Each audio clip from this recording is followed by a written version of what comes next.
Ragazzi, ciao a tutti, nuovo video su YouTube e sono tornato a circa 2 giorni dal mio viaggio in Norvegia, Svezia e Finlandia. 2 giorni e adesso è arrivato il momento di lavare il cappone, smontare le valigie e mettere un po' tutto a posto, quindi ne approfitto per fare questo video e per farvi vedere un po' cosa mi sono portato in questo viaggio, come ho organizzato le varie borse, il vario spazio, e quindi è il momento di farvi vedere il cappone.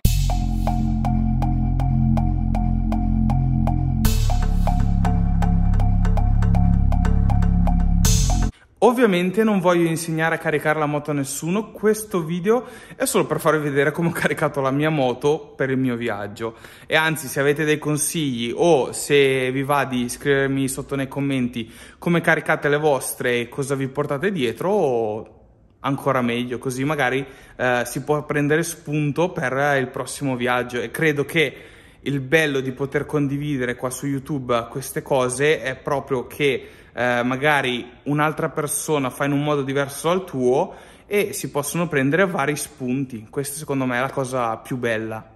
Beh, avete già visto un po' di video, quindi diciamo che non ve lo devo presentare, anzi farò tra un po' un resoconto di questi quasi 40.000 km insieme. Devo dire che comunque la moto è andata benissimo, quindi come sempre non mi serviva questo viaggio per saperlo, ma super affidabile, mai un problema e veramente ne sono molto soddisfatto. Ma partiamo col vedere la moto, nel senso, quali valigie ho usato, cosa ci ho messo dentro, adesso le smonteremo poi insieme e andiamo un po' a curiosare quello che ho messo nelle varie borse. Allora, prima di tutto, valigie laterali rigide. Allora, abbiamo le Trax ADV di SV Motec, quindi 45 sulla sinistra e 37 litri sulla destra. Poi abbiamo le borse di espansione Trax da 15 litri che sono fatte apposta per essere montate sopra alle valigie rigide, quindi 15 litri più 15 litri perché ne abbiamo messe 2. Poi abbiamo il borsone dry bag da 35 litri che è chiamato 350, quindi dry bag 35 litri montato sulla piastra portapacchi, che è anche la stessa piastra che fa da aggancio per il bauletto, per il top case, sempre Trax ADV, quindi è la stessa piastra che non ha bisogno di essere cambiata, ma ha un sacco di fori per attaccarci anche, come in questo caso, un borsone. E poi qua ho messo una borsa che non è della SV Motec, ma è una della Cressi, comprata da Bertoni, da 10 litri, e dopo vi faccio vedere cosa c'è dentro. In aggiunta, diciamo alla parte posteriore, ho messo, anche se devo dire che è la prima volta che faccio un viaggio con la borsa da serbatoio, perché tendenzialmente non la monto mai, e comunque stracomoda, ragazzi. Anzi, penso che farò un video apposito e vi faccio vedere le varie borse che ho e con l'attacco Pro. Comunque adesso la smonto e ve lo faccio vedere. Questa qui è una SV Motec Trail Pro Tank Bag e sono 13 litri espandibili fino a 18, e vi devo dire che l'abbiamo usata anche parecchie volte. Adesso, se mi ricordo, sì, si fa di qua. L'abbiamo usata anche parecchie volte per quando andavamo a fare la spesa e non avevamo più posto per mettere niente, perché espansa fino a 18 litri veramente ci sta dentro un sacco di roba. Quindi utilizzo in viaggio della borsa da serbatoio. Beh, non ho scoperto l'acqua calda assolutamente, però devo dire che facilita un sacco le cose. Dopo vi faccio vedere anche cosa ci ho messo dentro. In aggiunta a tutto questo, le immancabili dry bag 80 sempre della SV Motec, che io tengo fissi su questa moto perché a parte che secondo me sta molto bene, riparano anche il paracarena, e con queste ci sono già caduto, non con questa perché l'ho comprata nuova, ma con la precedente ci sono caduto e mi ha salvato parecchio la moto, devo dirvi la verità. Quindi dry bag 80 sia a sinistra sia a destra, quindi 2, e sono di 8 litri di capienza. quindi niente male. Vedete la vista dall'altra parte, quindi 8 e 8, 16, più 37 più 45 di là, più 15 più 15, più 35, più 10, più 13. Molti di voi potranno dire: ah, dove sei andato, carico così, quanta roba ti sei portato dietro, eccetera eccetera. Bisogna fare un attimo una premessa, perché ha inciso molto il carico del bagaglio. Prima di tutto il fatto di stare via 25 giorni più o meno, il fatto di voler fare campeggio e anche wild camping, quindi bisogna essere autonomi, diciamo, il fatto di essere andati in Norvegia, comunque nei paesi del nord, dove il cibo è molto caro, e dopo vi spiegherò il perché, e anche il fatto di essere andati al freddo, perché una Trax, una valigia di espansione Trax da 15 litri è completamente piena di antipioggia, guanti invernali, scaldacollo di quelli pesanti, diciamo il cappello da mettere sotto il casco per quando fa veramente freddo. Quindi diciamo che una valigia Trax di queste qua da 15 litri è piena di roba invernale.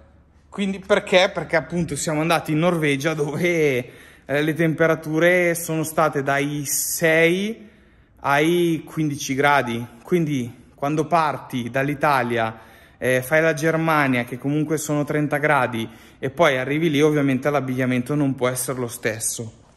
Quindi adesso cerco vabbè, apro con una mano, vi faccio vedere tipo qui dentro cosa avevo. Ovviamente non è tutto perfetto sistemato, perché alla fine del viaggio ovviamente non è mai tutto preciso come quando si è partiti. Allora, qua abbiamo una felpa tecnica della CMP da trekking normale, da camminata in montagna, che ho usato praticamente tutti i giorni, quindi senza questa sarei morto. Antipioggia pesante dalla Revit, quindi giacca, antipioggia e pantaloni. Occupano molto spazio, perché se vedete da chiuse quanto la mia mano sono veramente ingombranti. E poi qua, come vi dicevo, abbiamo uno scaldacollo pesante, sempre Revit. Abbiamo qua i guanti estivi, perché ho usato fino all'ultimo i guanti invernali, quindi i guanti estivi per quando sono partito. Una baklava, diciamo, molto pesante, antivento, così, che ho usato quando ero a Capo Nord. Poi qua abbiamo dei sottoguanti in Gore-Tex. Poi abbiamo ben altro scaldacollo e abbiamo gli occhiali di scorta, perché chi è sfigato come me che deve mettere gli occhiali per un viaggio del genere non si può andare in giro senza occhiali di scorta. Altra cosa molto importante che devo dire ho fatto bene, sappiamo tutti quanto costa la Norvegia, soprattutto riguardo cibo e bevande, perché stiamo parlando di a meno che non mangiate un panino, che comunque costa molto più che in Italia, ma un piatto unico siamo dai 25 euro in su, quindi è molto costoso. Devo dire che la scelta di fare la spesa prima di partire, prendersi un po' di piatti pronti, nel senso qualche risotto istantaneo, qualche riso, qualche insalatissima, un po' di scatolette di tonno, della pasta con il ragù, qualche cosa così, devo dire che ha giocato veramente a mio favore, perché ho risparmiato una discreta quantità di denaro, che poi ovviamente ho sperperato in altro, ovvero in gin tonic e birre durante il viaggio, che costavano tantissimo, però mi faceva sentire meglio sapere di aver portato qualcosa e di aver risparmiato soldi non comprando le cose al supermercato.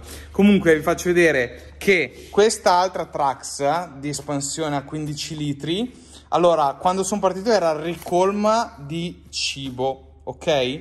Adesso vedete un segmento con un po' di cianfrusaglie, perché ho liberato la Trax ADV. Comunque diciamo che mi è rimasto questo al viaggio. I resti, cioè questi sono al top, perché si preparano in relativamente poco, pasto abbastanza completo e sazia abbastanza, rigorosamente presi in Svizzera. E lo appoggiamo qua. Poi riso precotto, risotto istantaneo, una zuppa, yakisoba, sake bon non posso mancare, ed è avanzato anche un ragù. E quindi questo, diciamo, è un po' la tipologia di cibo che mi porto dietro. E poi ovviamente avevo dietro olive, mais, e poi certo un po' di spesa l'ho fatta anch'io, perché comunque ci compravamo, ogni tanto mangiavamo il salmone, ogni tanto qualche pomodoro fresco. Comunque ecco, diciamo che non è che abbiamo fatto proprio un viaggio a risparmio. A risparmio sì, dormendo ogni tanto in tenda, mangiando ogni tanto così, però comunque è una vacanza, quindi andavamo fuori a bere, andavamo fuori a mangiare, siamo andati in albergo, anche perché tante volte il tempo era davvero pessimo.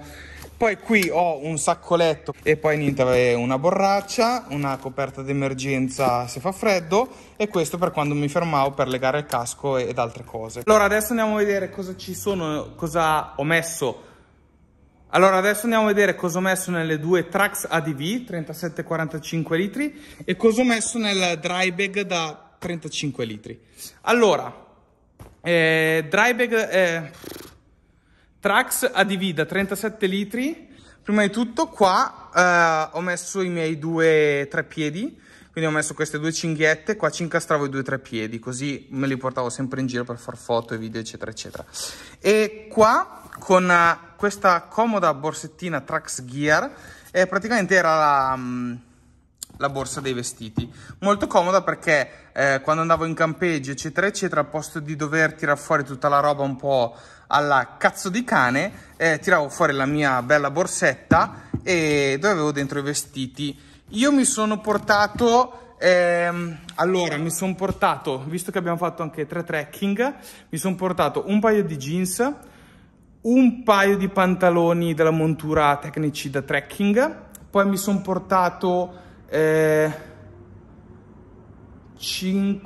cambi tra mutande e calzini, mi sono portato 2 completi termici, poi mi sono portato circa 6 magliette e un costume che poi ovviamente non ho mai usato. Qua sotto il mio filo asciugamano in microfibra della Decathlon che mi accompagna sempre. Poco spazio, tanta resa, lo lavi, si riasciuga abbastanza in fretta, quindi con questo abbiamo concluso la Trax ADV da 37 litri più 15, quindi qua cibo e qua sotto vestiti, ok? Quindi via. Poi Trax da 45. Allora qua era un po', questa qua è un po' la valigia di tutto quanto, nel senso la tenevo un po' così, un po' vuota, perché poi se andavo a fare la spesa o se compravo qualcosa avevo sempre del posto, che un pelino di posto per metterci qualcosa me lo tengo sempre. Quindi qua dentro abbiamo, qua ci sono le stoviglie, quindi pentola, adesso lo vedete così perché poi l'ultimo giorno ho messo dentro, comunque abbiamo pentola della Quechua, piatto, padella antiaderente per cucinare qualcosa di diverso, poi c'ho dentro il detersivo, le posate, diciamo che questo è stata la mia cucina, e anche bombola Camping Gas con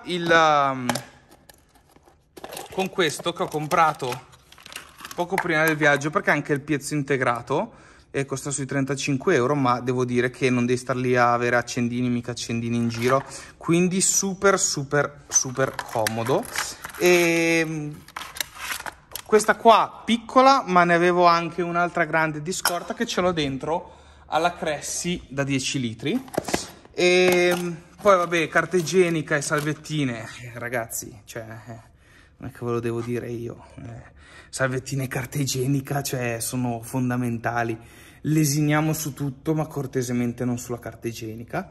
E poi in questa borsetta qua avevo tutti i miei cavi elettrici, caricatori vari, power bank. Mi sono portato dietro anche questo power bank preso su Amazon, che fa anche da starter, molto comodo. Vi faccio vedere cosa comprende il kit, perché secondo me è una cosa da portarsi dietro. Ovviamente l'ultima volta che ho chiuso tutto ho buttato tutto un po' alla cazzo di cane.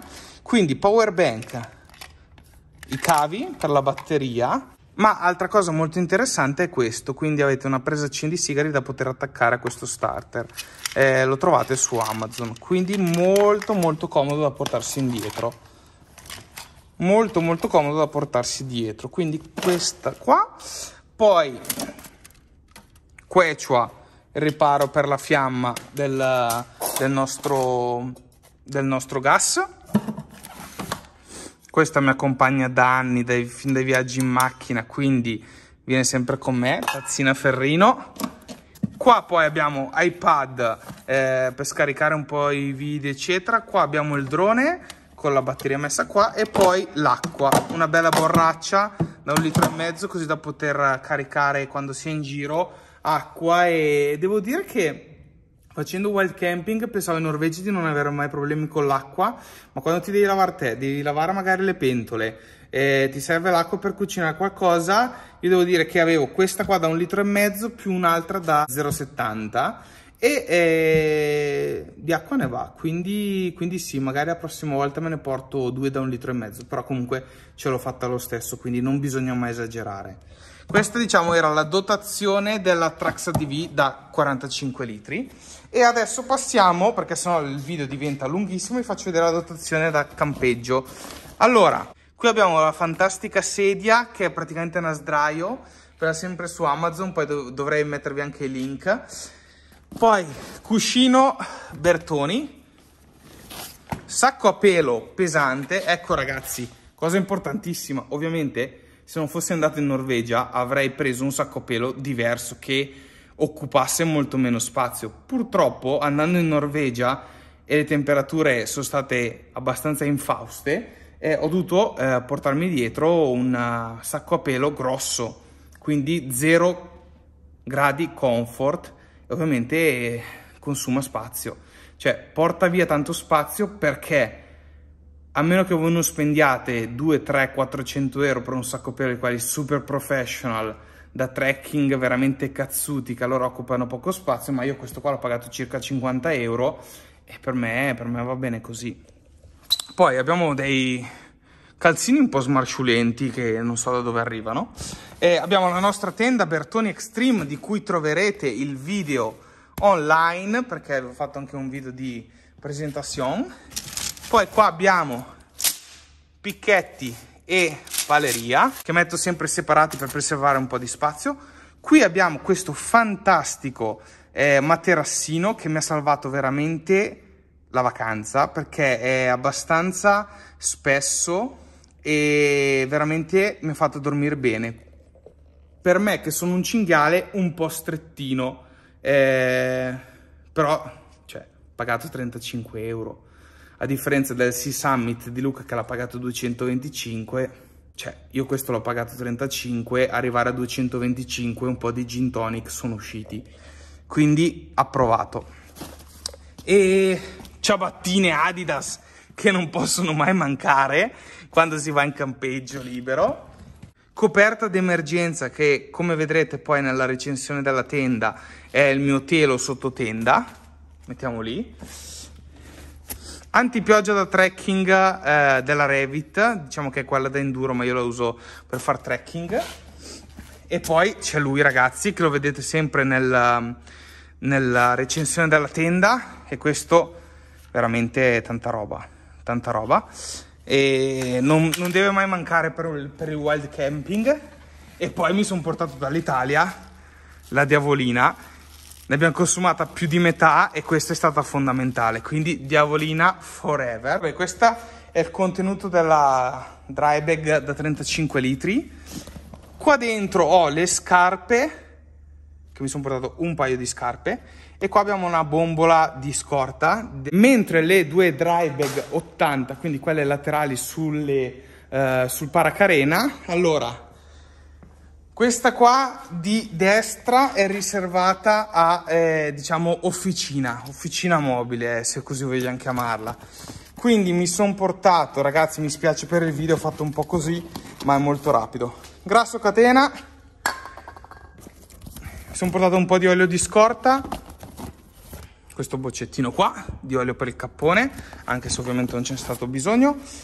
Il mio compressore Suawaki un po' datato, e poi qua abbiamo la trusca PTM ed altri attrezzi.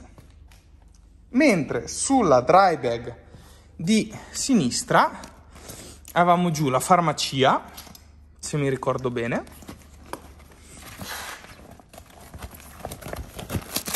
Sì, farmacia, poi abbiamo fazzoletti e poi lì in fondo in quel buco nero mi sono portato un po' di rock straps, perché metti che succede qualcosa, ti si rompe qualcosa eccetera. Mi sono portato nastro americano, fil di ferro e mi sono portato 4 rock straps che sono sempre comodissime perché ci puoi attaccare la tua vita appesa, e mi sono portato 4 rock strap perché appunto non si sa mai cosa può succedere. E quindi diciamo che questa è un po'... Adesso qua sembra che ho fatto un campo di guerra. Ti manca poi ovviamente Quadlock per il telefono con l'antivibrante, Garmin Zoom XT sempre presente, e poi manca la nostra SV Motec Trail. Allora, berrettino sempre quando ci si ferma al freddo, la mia GoPro che montavo all'esigenza, Sony Alpha 7, un power bank con un po' di cavi sia per caricare il power bank sia per ricaricare le varie batterie e anche per ricaricare il telefono. Qua abbiamo il mio telefono e qua abbiamo il passaporto che mi porto sempre dietro perché non si sa mai, metti che non so ragazzi, metti che sei in Norvegia e ti viene voglia di andare in Guatemala, c'hai dietro il passaporto per andare in Guatemala. Penso che siamo già arrivati a 67 minuti di video, quindi questa è un po' la dotazione del mio campo da battaglia per farvi vedere un po' cosa mi sono portato dietro. Adesso vado a lavare il cappone perché è veramente abbastanza concio. Spero che questo video sia stato utile e come vi dicevo all'inizio, fatemi sapere anche voi come caricate la moto eccetera eccetera. Vi ho fatto vedere anche che potevo portare dietro meno bagagli, ma essendo andati in Norvegia ci sono delle cose che bisogna portarsi dietro per forza. Ciao!